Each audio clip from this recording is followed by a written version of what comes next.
Fun runs in families, and although my parents didn't seem to have had a great deal to laugh about in their early days, at least they had learnt to take life no more seriously than it deserves by the time I came along in 1914, followed 4 years later by my brother.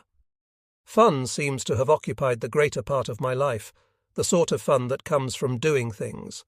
I was never much of a spectator. Having a go has driven me along for 60-odd years very pleasantly, sometimes excitingly. And although I can't honestly say that participation has provided me with cabinets bursting with silver trophies, the urge to try my hand has brought a wonderful zest to the business of living. My pre-war experience of flying had been limited, to say the least. I must have been about 18 when my brother and I walked across the grass of Carlisle's airfield with a 10-bob note clutched in my hot little hand to clamber into one of Sir Alan Cobham's ancient Avro 504 biplanes. We sat on a plank in the rear cockpit, an open bathtub about the size of a garden tool shed. There was no safety harness and certainly no nonsense about parachutes. Flight Lieutenant Tyson took us over the city. The Norman Castle, the cathedral, our school, my cricket club, the great railway network, all these were laid out below us, amazing and beautiful. The thrill was unforgettable, and for a cash outlay of 5 bob, a whole new world had been opened up for me. We made our second flight during a visit to the Rhineland in the summer of 1938, the time of Munich, when Neville Chamberlain returned from visiting Hitler, brandishing his piece of paper which he fondly imagined had bought time for us. We spent most of our holiday in Cologne, a beautiful city in those far-off days before 1,000-bomber raids pulverized it into rubble. From the airfield on the city's northern boundary, not to be confused with the splendid modern airport now situated between the city and Bonn, we took off in a 3-engined airliner, a Junkers Ju-52. Its austere passenger cabin gave no suggestion of the luxurious fittings to which air travellers would eventually become accustomed. There was no such thing as a pressurized cabin, no seductive lighting, no long-legged air stewardesses. It was utilitarian, and within 12 months it would have shuffled off its cloak of respectability and shown itself in its true colours, transporting the Wehrmacht first to Poland, then with bewildering speed to Rotterdam, Paris, Oslo, Belgrade, Athens, Tripoli, Benghazi, and the Russian front. There had been a time when it seemed possible that it would land at Croydon or Northolt too. It was a regular warhorse, the German equivalent of the American Dakota. On that sunny afternoon over the Rhine, however, the possibility of war was still remote, and we revelled in the fact that we were airborne again. To look down on that smiling city, with the great ring arcing through the suburbs on the western side of the river, the massive Gothic cathedral and the fine Hohenzollern and Hindenburg bridges spanning Mutter Rhine, was a great thrill to impressionable young men. However, on the following day we saw some indications of the coming conflict as we watched, in awed silence, a brigade moving up the left bank on its way to the Eifel area. Everything was there. Motorized infantry, artillery, tanks, camp kitchens, AA guns, anti-tank weapons and ambulances. All moving on pneumatic tyres at 30 miles per hour. My brother's only comment, he was currently engaged in building airfields in the south of England, was that our own manoeuvres on Salisbury Plain with cavalry, horse-drawn vehicles, and the usual leisurely approach of peacetime Britain to matters military seemed pretty silly by comparison. That very morning, too, we had seen them scrubbing pavements in Cologne's shopping streets, supervised and encouraged with the occasional kick in the ribs by large, fat characters dressed in khaki. Wearing black jack boots and swastika armbands, they carried cudgels in a manner which suggested that they hadn't learnt that sort of thing in Sunday school. But we were young and carefree, with plenty of good, solid British pound notes to change into cheap Reichsmarks, and food and drink, everything, in fact, was cheap enough in Germany in 1938. We considered Hitler to be a rather comical character who took himself frightfully seriously and did the hell of a lot of bawling, but hardly a major contender for the European handicap. How wrong can you be? My brother, at 20 years of age, suddenly became a militiaman in the summer of 1939. He joined a local artillery regiment and was soon busy digging holes all over the Carlisle parks, in which to sight 18-pounder guns, an antic which must have frightened the life out of sleepy old Carlisle. September came, and the British Expeditionary Force popped across to the continent on a late summer holiday. One of our friends, a short-service commission pilot in the RAF, was kept frantically busy flying soccer and rugby goalposts across to France, and Hitler didn't seem to mind one little bit. In our innocence, it didn't seem like war at all. Now, in late middle or early old age, I realise that war is never as one imagines it could be.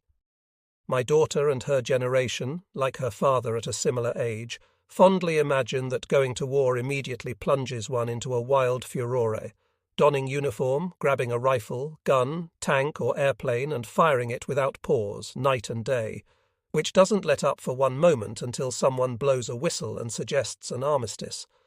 Nothing could be further from reality.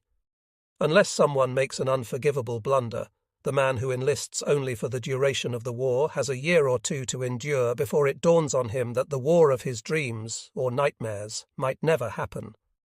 The civil service knows this. Certainly they were in no hurry to see off Hitler when war was declared, and were to the forefront in ensuring that it was kept going until we, the hostilities-only people, had joined.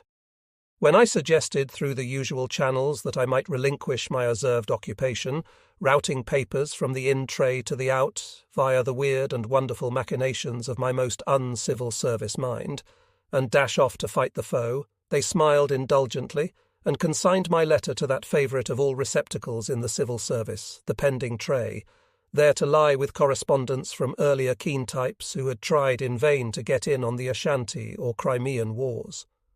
By dint of writing to my headquarters once every 14 days, however, in terms which became progressively ruder and more basic in their English, I eventually won, and in July 1940 volunteered for the Fleet Air Arm. To do so, I went from Whitehaven to Carlisle one fine Saturday afternoon and presented myself at the Naval Recruiting Office. "Well, young fellow me lad, and what can I do for you?" "I want to join the Navy." "Well, now, let's see. Have you registered?" This is for national service. "Yes, a long time ago, but I've been in a reserved occupation and have only just been released." "Ah, now there's a snag. You see, sir, if you've registered, you'll have to wait till you're called up. No other way. Don't worry, though. We'll keep it going till you get in." "Are you sure?" "Course I'm sure. It's my job to be sure. Now just be patient, lad. Come and see me when you're called up and I'll see what I can do for you." A week later, I was in Carlisle again. "Ho, it's you again. Been called up?" "No such luck. Have things changed at all?" "Now don't go rushing around, spoiling a perfectly good war. You'll have to wait, like I told you. The only things you can volunteer for are the Royal Marine Commandos and the Fleet Air Arm." The Commandos sounded like hard work for an old man of 26. So, I'll join the Fleet Air Arm. I enjoyed tinkering with cars. Surely an aircraft would be something similar. Wouldn't I just enjoy being an aircraft mechanic on a carrier? "Right. Name and address, please. No forms right now, but I'll be getting some in from Newcastle any day now. I'll post 'em on to you." He did too. They arrived during breakfast a few days later. A batch of forms fell from the envelope, and each one was stamped in large capitals, pilot or observer. I handed them to my wife Kathleen without a word. "You?" she said with a grin. "You at your age? I thought you said you were going to be a mechanic." I had to believe her. In my own eyes, I certainly didn't fit in at all with the image of an aircraft pilot. For one thing, I was approaching 27. I wasn't one of the eagle-eyed, dashing young daredevils who were already writing history in the skies over London. I didn't think for one moment that I was brave, heroic, or the material to endure untold hardships. Nevertheless, the forms were completed and posted that very day. The weeks passed. At long last, on the day following a bad blitz on Portsmouth, I arrived by train at the town station to find that the line down to the harbour station was bombed out of existence, that the road to the harbour was impassable to traffic, and that to walk was the only means of getting down to the Gosport ferry. It was quite an experience. Demolition workers were flattening houses, shops, and blocks of flats, which, in their broken, smouldering, and drunken-looking state, were a menace. The gentle thumps of the dynamite going to work punctuated the shouts of the firemen and workmen who were going about their jobs. Fire hoses wriggling like worms crossed the roadways in their scores. Baths and wash basins dangled tenuously from exposed walls, suspended only by their piping. Wardens were gently dissuading householders from entering precarious ruins, a chance they were obviously willing to accept in the forlorn hope of salvaging some cherished possessions of personal value. There were some sad faces to be seen, gazing mutely and dumb-stricken at what had been cosy homes 24 hours earlier. At HMS St. Vincent, I presented my summoning letter to the guard and was directed to a room where some 40 or 50 of us were to await our ordeal. We were quickly divided into two parties, one for medical examination, the other for interviews. I fell to be medically examined. It was quite a rigorous morning. Heart, lungs, blood pressure, physical stature, and posture were minutely examined. But the eyesight tests were probably the most searching as far as a layman was concerned. For example, colour-blindness tests were of great importance.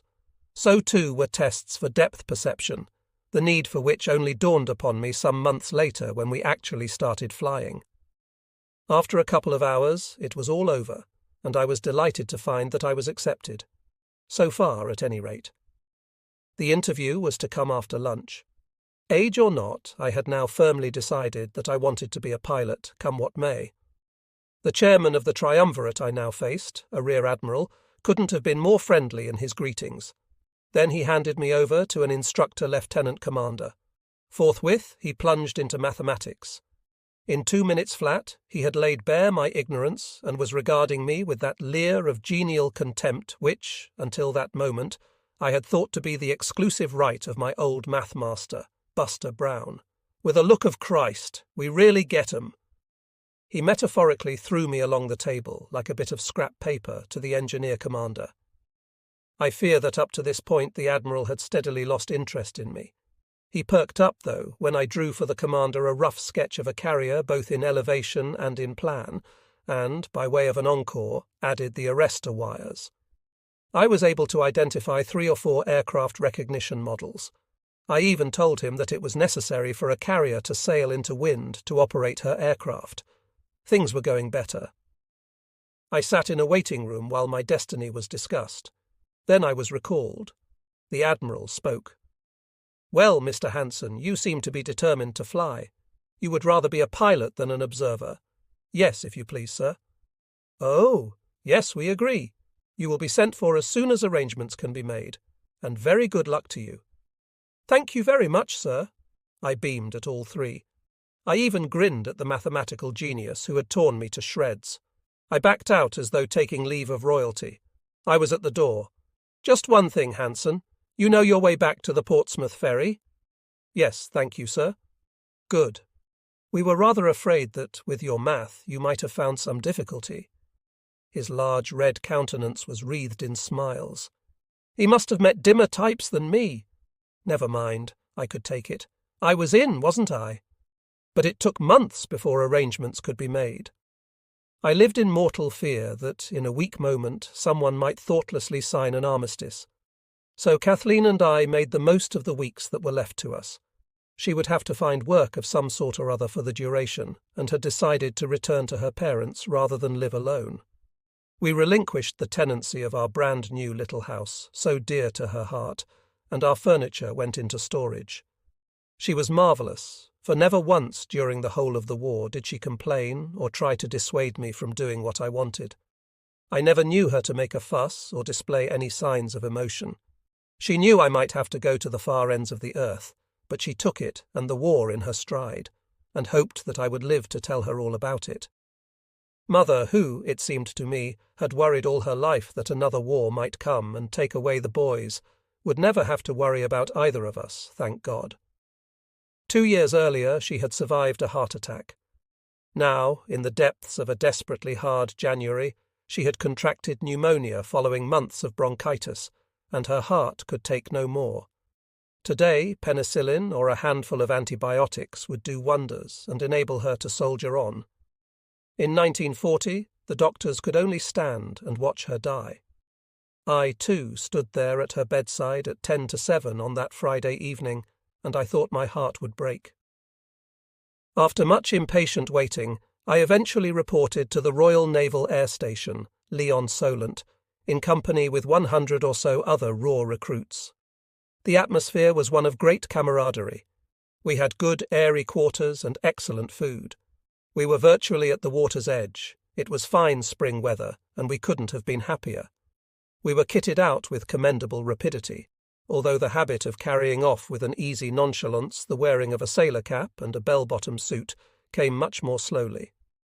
Life at Lee was settling down to a pleasurable existence when, true to form, as we were to discover throughout the war, we were abruptly moved off to Gosport, to HMS St. Vincent, that old stone frigate dating from the early part of the 19th century.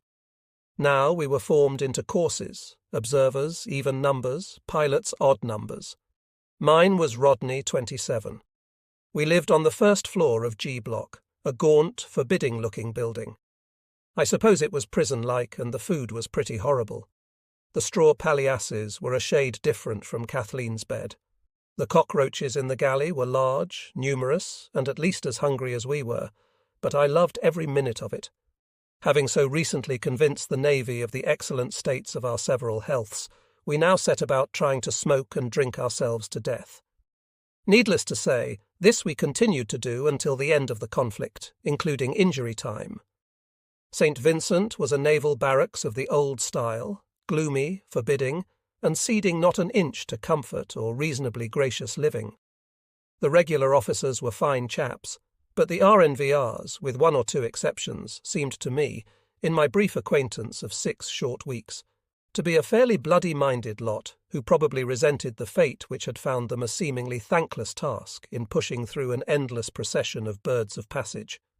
The chiefs and petty officers, on the other hand, were an entirely different cup of tea.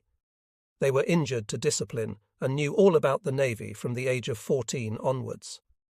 I am fairly sure, in retrospect, that they saw a 9-to-5 job coping with genial, responsive young men who couldn't wait to shake hands with death himself, as infinitely preferable to the cramped conditions of crowded quarters, the cold, the wet, and the misery of life in general aboard a frigate or a destroyer out in the wilds of the North Atlantic, where any number of keen young National Socialists were just itching to put a torpedo through them.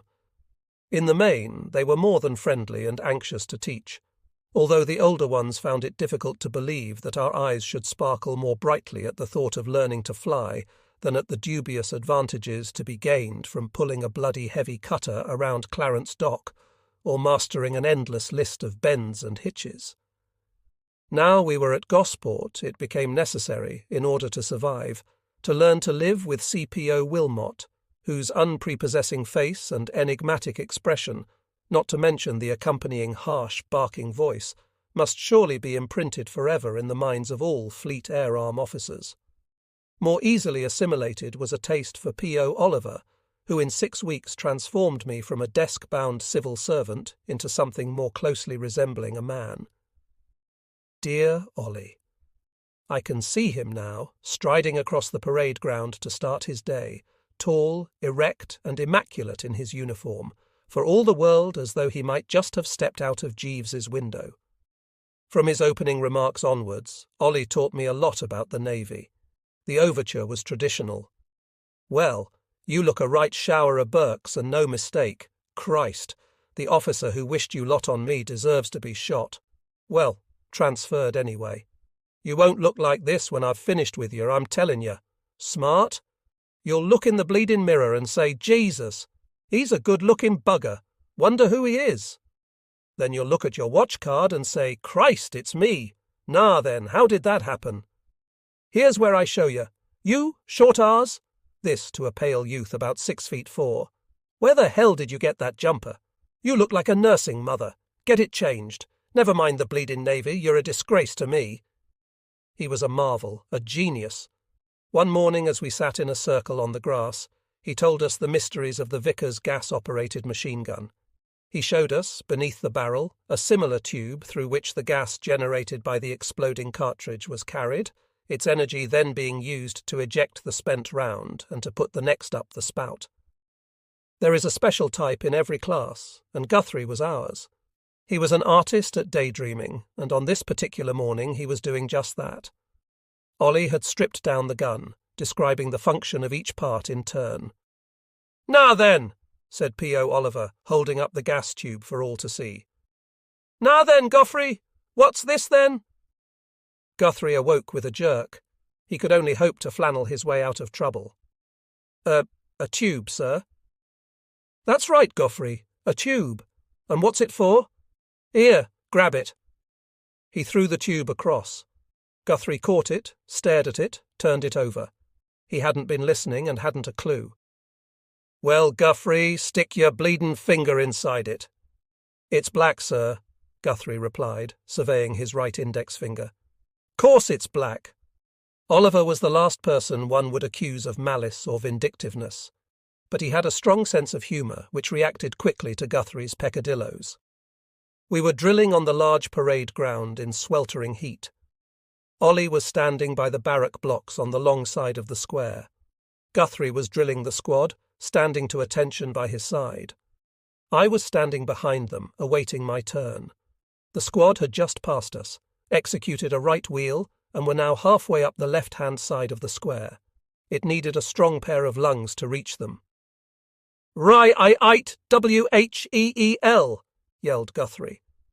The squad turned, heading across the full width of the parade ground. Below the centre of the square was a large air raid shelter, with flights of steps leading down to it from both ends. The right-hand man of the leading file told me later that it required only a slight adjustment on his part to steer the squad directly for the steps, which he did. Guthrie didn't notice. He had turned the squad, and now needn't worry until they hit the wall on the far side. Suddenly the leading files disappeared down the steps. "Well, Guthrie, now you're gone and done it proper. Poor guys, groping about in the bleeding dark. Really, you're lucky, mate, I'll tell you. With a bit of luck they might come back." Just then the leading files did reappear up the far steps. "What if it had been a bleeding dock? What then, Guthrie? Christ, think of all the explaining you'd have had to do."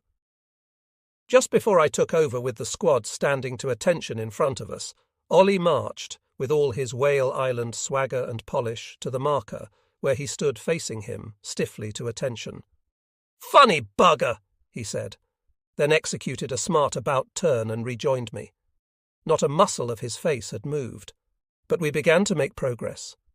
Soon we could march like sailors. We were learning navigation, Morse, semaphore, and meteorology.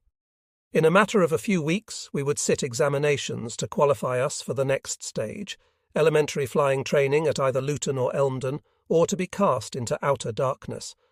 And then one morning, 30 of us were told we had been selected to go for training to Pensacola with the American Navy. I rang Kathleen that evening. "Go," she said. "It's an opportunity you shouldn't miss. Some people have all the luck." A few days later, bright and early in the morning, we left St. Vincent. We marched to the ferry, and a Navy duty boat ran us to Portsmouth Harbour Station. Halfway across the harbour we met a public ferry, and there, standing on the afterdeck, resplendent in his Tiddly No 1S, was Ollie. "3 cheers for Ollie!" someone shouted. We roared out our farewell to him, and he blushingly waved back to us. He wasn't accustomed to adoration, and obviously realised that the object of our cheers was now being admired by the typists, crossing to the dockyard, standing all round him. Eventually we boarded the Lena Stratherden, converted into a troopship, off Gourock, in company with what appeared to be thousands of RAF types. As we hit the deck, each man was thrown a hammock and told to report to a certain deck. Few of the RAF boys knew the purpose of this large canvas sausage with which they were suddenly presented, and it fell to the 30 of us to show them how to sling them. Having organised them satisfactorily, we then found ourselves without a foot of space in which to sling our own. In the Stygian darkness of a hold abreast of H-deck, we eventually found a corner where we could make ourselves reasonably comfortable. So fantastically has the world changed in 40 years that I have no hesitation in saying that few young men in the civilized world would now dream for one moment of accepting conditions such as those for 11 nights and days. I don't suppose we enjoyed it, but we accepted it without demur. There was a war on. We sailed along at a cracking speed in company with another trooper, the French Pasteur, and 2 destroyers. Somewhere south of Iceland we parted company with Pasteur in the teeth of a howling gale, during which we were horrified to see a petty officer swept to his death from the forecastle of one of the destroyers. Her captain gallantly dived into the boiling sea in a vain attempt to rescue him, and he himself was pulled back only with the utmost difficulty. 2 or 3 days later we landed at Halifax, Nova Scotia, which we were assured was a backwater as far as the rest of Canada was concerned. Locals told us that during World War I an ammunition ship had blown up in the harbour, and that Halifax had never recovered from it. It certainly wasn't a raving metropolis. The naval barracks, though, were a joy to behold after Gosport. The buildings were modern affairs, with bags of green lawns in all directions. The food, too, was superb, and the few days we spent there were wonderful. I can remember 2 incidents during our short stay. I had chummed up with John Barker, a Manchester lad, and spent a wonderful Sunday serving as crew for a well-to-do young man, a casual acquaintance who picked us up at St. Catherine's Bay and invited us aboard his 40-foot Bermuda-rigged sloop. We had a marvellous day's sailing. He entertained us to dinner ashore in the evening, provided us with bunks on board for the night, and drove us into Halifax next morning in time for the parade at 0800. When he had driven away, and only then, I discovered the ulterior motive behind all this lavish hospitality.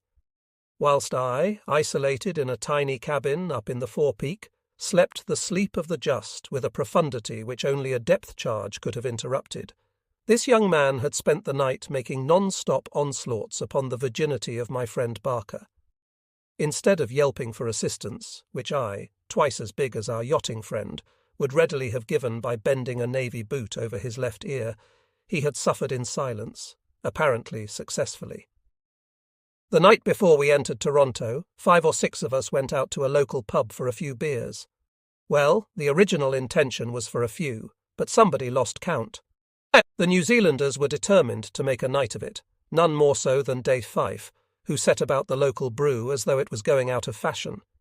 If, indeed, there was a last bus, we missed it, and reluctantly trudged off the 3 miles or so back to RCN barracks.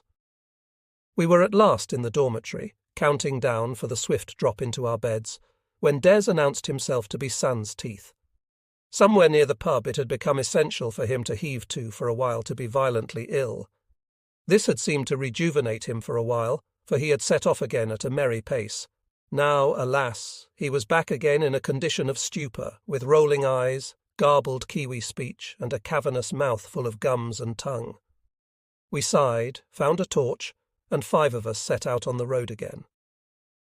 About an hour and a half later, after a fruitless search, we crawled back into our dormitory, calling blasphemously upon our several gods, and more dead than alive. Someone saw fit to shake the snoring cause of our midnight forced march. At last he succeeded in awakening him. Des grimaced at the bright light, then smiled stupidly. "Thanks, fellas," he said, displaying a blinding array of porcelain. "They were inside my flannel all the time. Nice of you, though."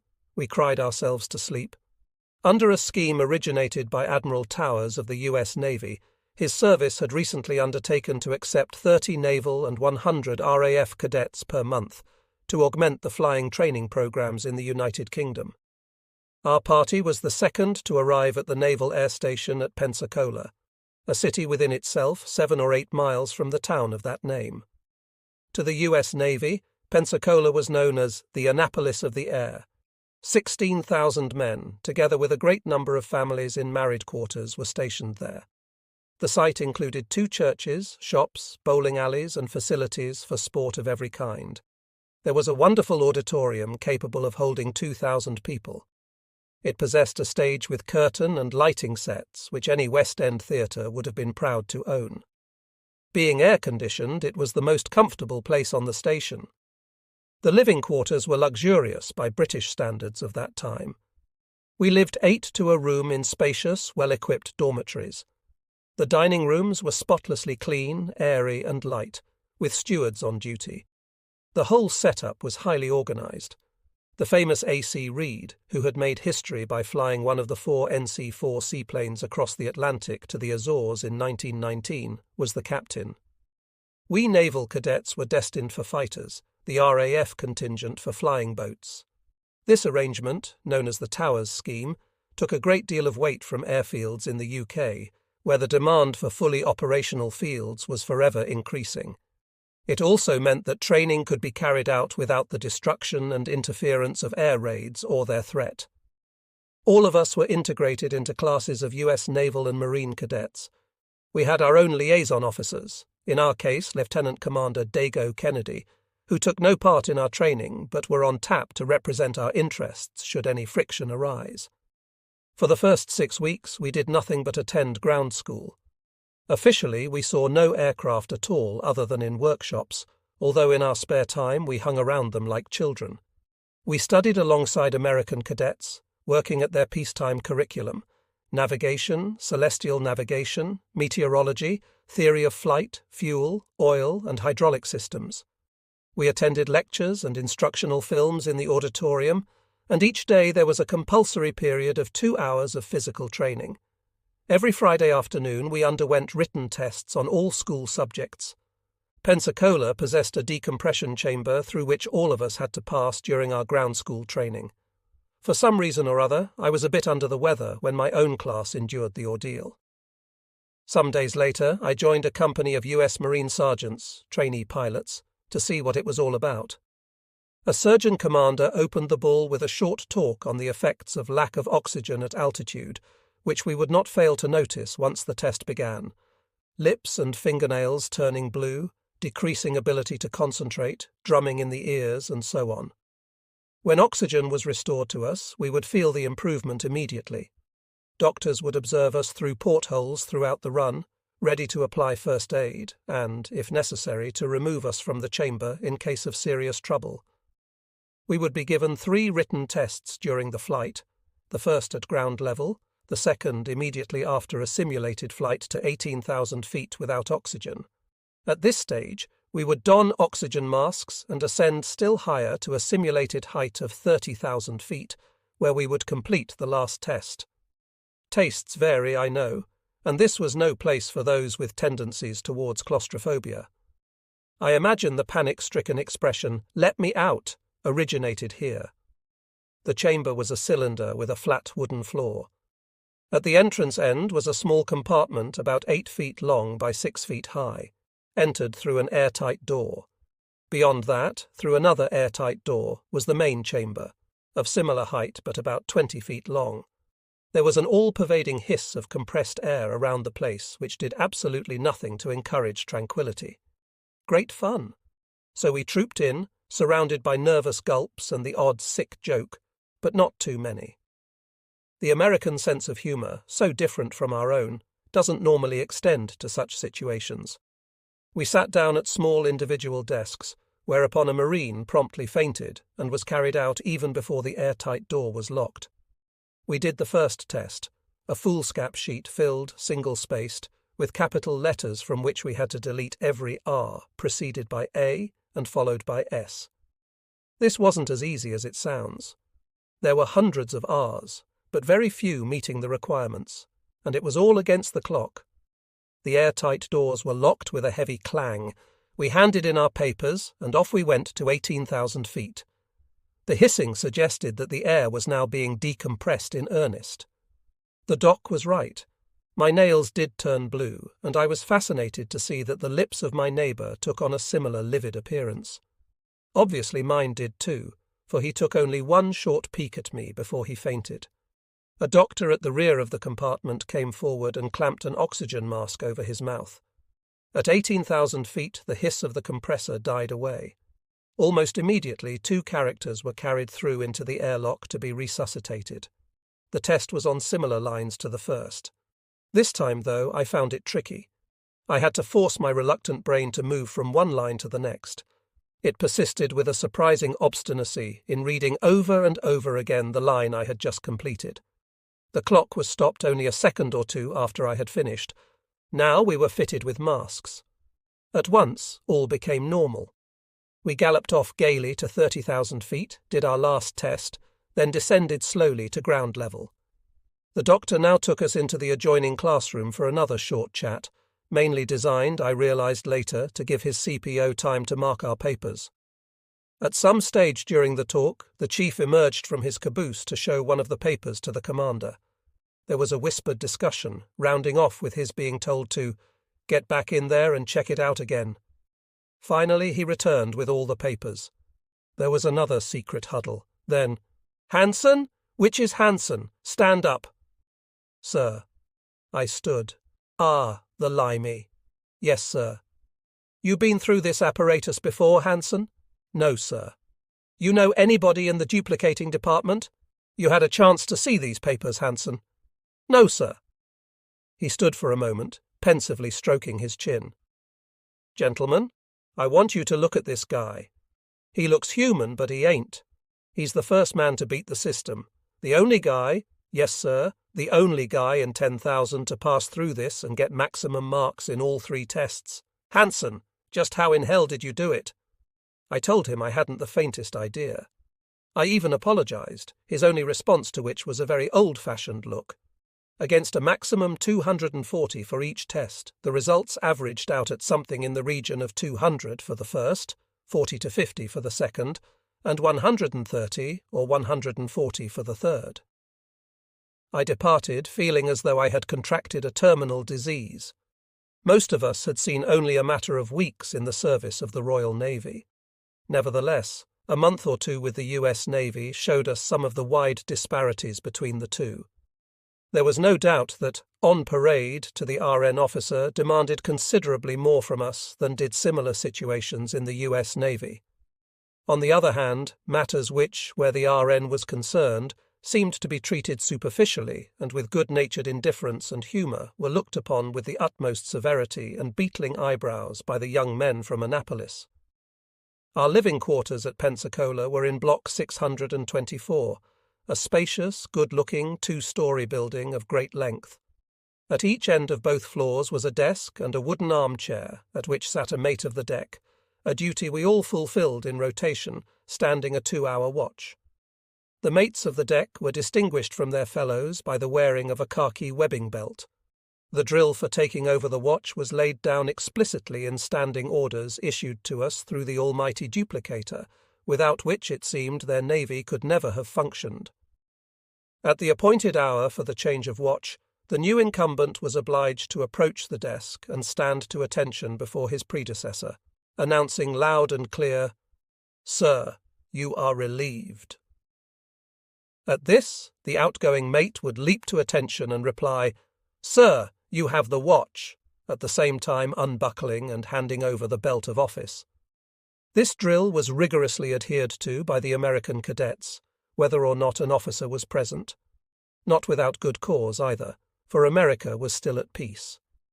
Pensacola was the prerogative of the best of Yale and Harvard. Competition was fierce, and cadets could be fired at the drop of a hat. Naturally, they were appalled at the slap-happy changeover performed by the British. 5 to 10 minutes late, the oncoming mate would saunter along the passage towards the desk. The man to be relieved would hail him at a range of 20 yards. "And where the hell have you been, you lazy sod? Had your bloody head down, have you?" The response was equally officer-like and gentlemanly. "Go and get stuffed, you moaner! Give me the sodding belt and stop whining!" Thus was the takeover satisfactorily achieved, although not without a fair amount of eyebrow-raising from any Americans who happened to be passing. To square matters, however, it must be said that in other respects we showed up well. Our salutes to American officers were punctilious and correct to a degree, and our marching around the station was a model to both American sailors and Marines alike. Not for one moment would one of us have let down P.O. Oliver and his beloved Whale Island. Those 6 weeks seemed to last forever, sitting day after day in ground school. Then we started to fly. In those days, Pensacola possessed many small emergency strips and 4 main airfields. Chevalier on the station itself, where instrument flying was taught. Curry, between the station and the town, Sarfleigh, some 10 miles inland, and Ellison, at a similar distance to the northeast. I was allocated to Sarfleigh and, together with 2 more cadets, placed under the care of Lieutenant, junior grade, Charles Culp, USNR. The basic aircraft, our trainer, was the N3N3, a 235 GP dual-controlled biplane built by the US Navy. It was remarkably uncluttered and had fixed undercarriage and no flaps. There was a throttle lever, a joystick whose fore and aft movements controlled the elevators which caused the machine to dive or to climb, and whose lateral movements controlled the ailerons, the hinged sections at the outward end of the trailing edges of the wings. Left stick produced a banking effect to the left, right stick, a similar effect to the right. Finally, there was the rudder bar, slight pressure on which turned the aircraft, in conjunction with a little bank to prevent skidding or yawing, to the right or left, according to which foot was doing the pressing.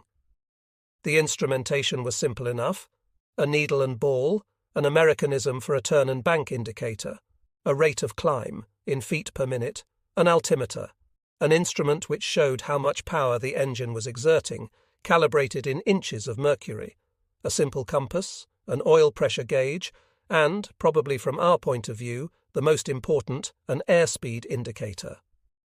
To stay alive, you must keep an aircraft flying above its stalling speed.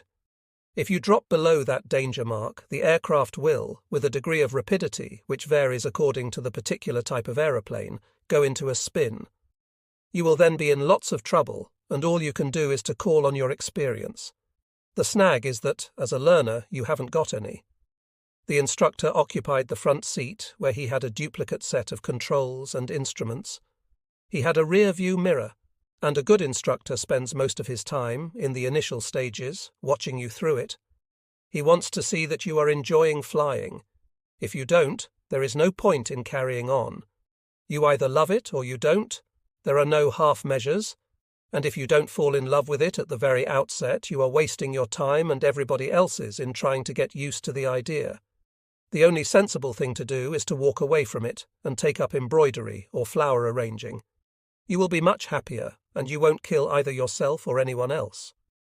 The instructor also had a speaking tube, known in the US Navy as a gosport, for all the world like a length of flexible gas tubing, with a mask and mouthpiece for him to speak through and a pair of earphones at your end. He could, therefore, chat to you until he was blue in the face in the comfortable knowledge that you couldn't argue. In the business of learning to fly, there is only one guy who should be doing the talking, and he shouldn't do any more than is strictly necessary. I hadn't been at Sarfleigh more than a few days before death struck, and in a particularly nasty form. Charlie Culp and I were walking down the line of planes at 0800 one morning, with N3Ns on all sides running up their engines preparatory to take off. A young captain of US Marines, Phillips, came towards us. Charlie and he, yelling above the infernal racket of the aircraft, shouted greetings. Charlie made signs to me that I should carry on to our plane while he spoke to his friend. Culp had not yet rejoined when some mechanics, gesticulating vigorously, compelled me to turn around. Aircraft ground crews and Charlie were running like mad from all directions to, well, something that was lying off the taxi track between the aircraft. It was all that was left of Phillips. He had taken his leave of Culp and turned, straight into a propeller, busily rotating at 1,000 revs a minute. Only his uniform provided any identification. Took on a different appearance that morning. Like all other aircraft, it could be a killer if you were fool enough to give it the chance. I embarked on the great adventure with an hour and a half's flying around the local countryside, Charlie Culp up front flying smoothly and uneventfully, myself sitting behind him, purring like a cat. The cockpits of those days, of course, were open, and flying hasn't been the same since lids were put over them. The beating roar of the engine and the rush of the slipstream from 120 knots were music to my ears. After a while, Culp told me to place hands and feet lightly on the controls and to follow him through several gentle manoeuvres, straight climbs and glides, level turns, turning climbs and glides. He then told me to try some myself, The results were most ham-fisted. As in learning to drive a car, everyone over-controls to begin with. Then the period was up. Learning to fly is a mentally exhausting business in the early stages, and a little goes the hell of a long way. But no sooner are you down than you itch to be off again. It becomes an obsession. So we went on for 9 hours, spread over a number of days. When we climbed down after the last flight, Culp told me in a matter-of-fact way that I would be seeing another instructor on the following day. Next morning I saw the name Payne against mine on the flight board. I met him at the aircraft. "Okay, let's go. Start her up, take off, fly down the lane." This was a corridor marked by high wooden pylons leading from the airfield into the outlying country. "Then we'll talk some more." I was then put through my paces, rounding off with 1 or 2 landings and takeoffs on a quiet satellite grass field. When I landed back at Softly and taxied to the apron, we descended to the tarmac. "I've only one question," he said. "Can you get this thing off the ground and put it back again without killing anyone? You're entitled to kill yourself, but," this with a smile, "killing anybody else is against the rules. Can you?" "Yes, sir, I think so."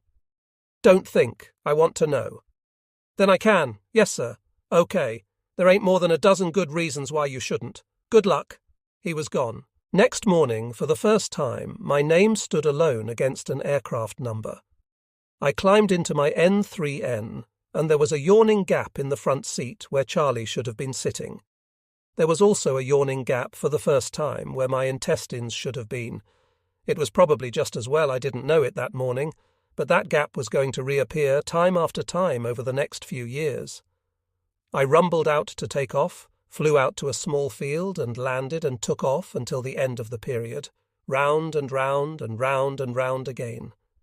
Then I came back to Softly Field and made it, and no one was killed. I think it would be generally agreed that to land an aircraft is probably the aspect which causes more heartache than anything else to the pilot under training. There is an oppressive feeling of uncertainty about the business of landing a heavier-than-air machine on terra firma without breaking something, and his neck in particular. In the initial stages, at least, he sees the matter of landing as one fraught with immense difficulties. Had we trained in the UK at that time, our elementary flying would have been carried out on grass airfields without runways. Softly Field, like the other 3 large training airfields at Pensacola, was one enormous expanse of tarmac on which landings were made directly into the wind, as indicated by the windsock. Our elementary training aircraft were not fitted with RT, so there was no instruction from the control tower. One joined the queue approaching the field and landed in strict rotation. The approach was made at an altitude of 500 feet, flying downwind with the field some 400 yards away on one's left-hand side. On reaching a point abreast of the downwind end of the field, one cut the throttle and promptly entered upon a 180-degree turn to port, gliding across the wind and finally turning into the wind to a landing on the tarmac. A 3-point landing was the aim. In other words, a landing where all 3 wheels touched the tarmac simultaneously. After his final turn into the field, the pilot lined up the nose of the aircraft on some point on the distant upwind end of the field, and fixed his eyes steadfastly on that point until the landing was completed. Never looking at the ground, he judged its proximity purely from the attitude of the aircraft's nose in relation to the far horizon. As the horizon appeared to flatten, he flared out for landing by easing back the joystick, thereby changing the aircraft's attitude gently from a glide to level flight, and from that point steadily continued to ease back still further on the stick until the machine stalled and sank to the ground. As the wheels touched, the joystick should then have been pulled back all the way to his stomach. Still with his eyes glued to the point, he then juggled the rudder bars with his feet to keep the aircraft running straight, and applied brakes gently and evenly only when it became necessary. Brakes were applied alternately, first right foot, then left, quite rapidly, so as to avoid putting the aircraft on its nose. Despite their success in surviving the rigorous medical examination, which was undergone before acceptance, several of our group faded out soon after flying training commenced and were returned, defeated and disconsolate, to the UK. There were various reasons, one of which was persistent air sickness, diagnosed by the US Navy instructors not as something that would disappear in the fullness of time, but rather as a firm indication that the sufferer had a subconscious phobia about flying, which would prevent him from making the grade. The other was depth perception, that aspect of eyesight examination which I had not fully appreciated when being medically checked. It is the quality and breadth of depth perception, apparently, that enables one to judge one's height from the ground, while steadfastly watching the horizon, and now a number of our friends were dismayed to find that their eyesight was lamentably lacking in that quality. One of our boys persistently attempted to carry out three-point landings while still 50 to 60 feet above the runway, a manoeuvre which did absolutely nothing for the peace of mind of his instructor sitting in the front cockpit. It was decided that he would be much safer standing on his own 2 feet in the UK. It will be appreciated that before the advent of the tricycle undercarriage, the extreme nose-up attitude of an aircraft on the ground precluded any forward visibility for the pilot. Taxiing, therefore, was always carried out in a zigzag fashion in order to enable the pilot to see where he was going. For a long time, we weren't exactly persona grata with the Americans, servicemen or civilians. It took some time for the reason to dawn on us. There wasn't, though, the slightest suggestion of anti-British feeling about Captain Reed. It wasn't long before some of the boys acquired motor cars, second-hand jalopies, which could be bought quite cheaply, and run even more cheaply with petrol at 11 cents a gallon. Pat Reynolds, one of our group, ran a noisy though efficient Chevrolet, and one evening at about 6:30 he departed for Pensacola town and his lady-love. The main gate of the station was guarded by US Marines, and every car was examined, boot and all, on leaving the station. Apart from US Navy personnel, 2,000 civilians were employed in the large air repair workshops, most of whom commuted by car. There was a lot of valuable material in those workshops, and the Marines were taking no chances. After working hours, however, things quietened down considerably, and when Pat reached the main gate in the early evening, there wasn't a Marine to be seen. At this time, Pat's love for the Americans was no greater than their love for him, and he was damned if he was going to dismount to go and look for a guard. He drove gaily through the gate. Seconds later, he was surprised to see part of his dashboard disintegrate before his very eyes. He stopped. From the bench seat on which he sat protruded a mass of fluffy horsehair, and the rear seat was in a similar state. He ran to the back of the car and found a neat hole drilled through the metal. There was a whistle. Standing at the gate was a Marine, waving him back to the gate. Pat reversed down and jumped out again. The Marine in question was standing, feet apart, ejecting an empty cartridge from his .45 revolver and reloading the empty chamber. "Why didn't you stop?" Pat could hardly believe his eyes or ears. "Did you fire that thing at me?" "Yeah, you know the rules. Why didn't you stop?" "Because there was nobody there. What the hell do you mean by firing a revolver at me?" "You broke the rules, buddy, so I fired, okay? Let me see that thing." Pat held out his hand for the revolver, which the Marine handed to him without protest.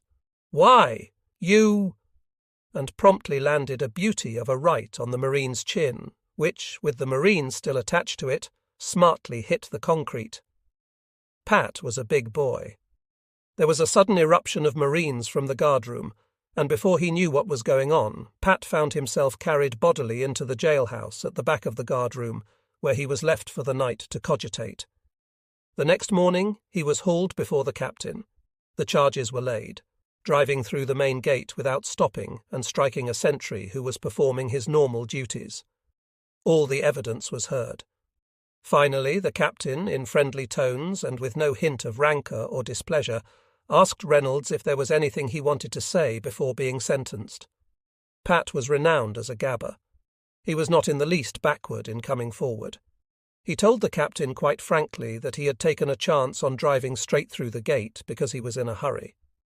After the captain's explanation, he even went so far as to agree that the sentry was only doing his duty in firing his revolver, though the idea in England is that we should reserve our bullets for Germans.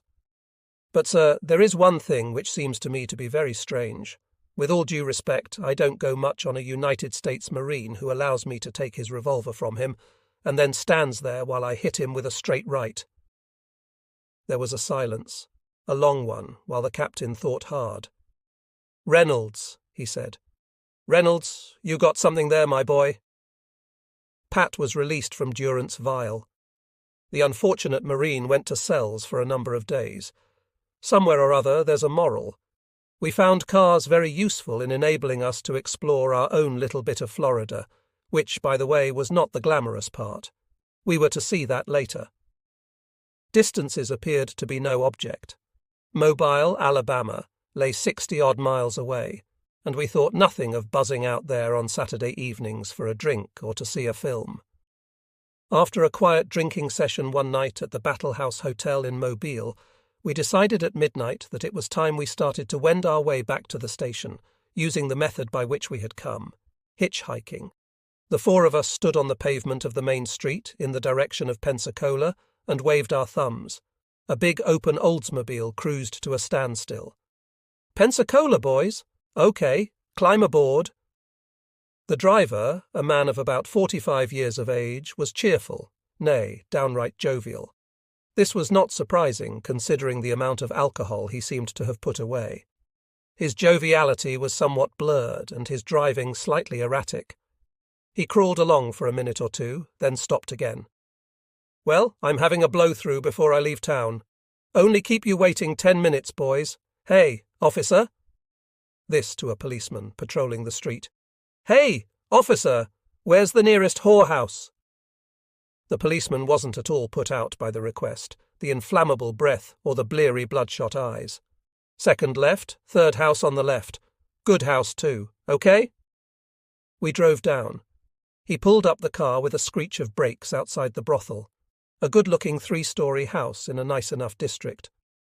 "Sure you won't join me, boys? Round your evening off nicely?" He leered. Then he stood up in the car. "Mister, you can just leave. All my gals are in bed and you ain't gonna see one of 'em." Our friend drove away. For the next half hour he was sullen and morose and never uttered a word. All at once he brightened up. He was reasonably sober now and had a merry smile on his face. He dropped us at the main gate of the station with cheery shouts of farewell and drove off about 1:30 in the morning to round off his evening. We were soon to learn that certain southern gentlemen dropped into the local brothel with the easy nonchalance Englishmen pop into their local pub, but without their wives, of course. Generally speaking, it was rare for us to leave the station other than on weekends. Our working hours were long and our leisure hours short, so we had to find our entertainment within the station. However, almost every day we found time to swim in the lagoon, which separates the mainland from Santa Rosa Island, where the big flying boats taxied in and out, the deep rumble of their Pratt and Whitney's music to our ears. We became experts with surfboards, rectangles of wood about the size of a large tea tray with a pair of rope reins, towed behind a fast motorboat. Was it the forerunner of water skis? The technique seems to have been virtually the same. But whatever one's leisure activities, life revolved around flying. We seemed to talk of nothing else. The progress of our friends, indeed, was just as important to us as our own. Elementary training only begins with one's first solo flight. I carried on for another 60 hours under Charlie Culp. He would take me out for a morning, teach me new tricks, and give me 2 periods of solo in which to practice them. After that, more duel and more practice. Each stage was checked, and in the event of a failure, that particular stage had to be worked again and rechecked after that.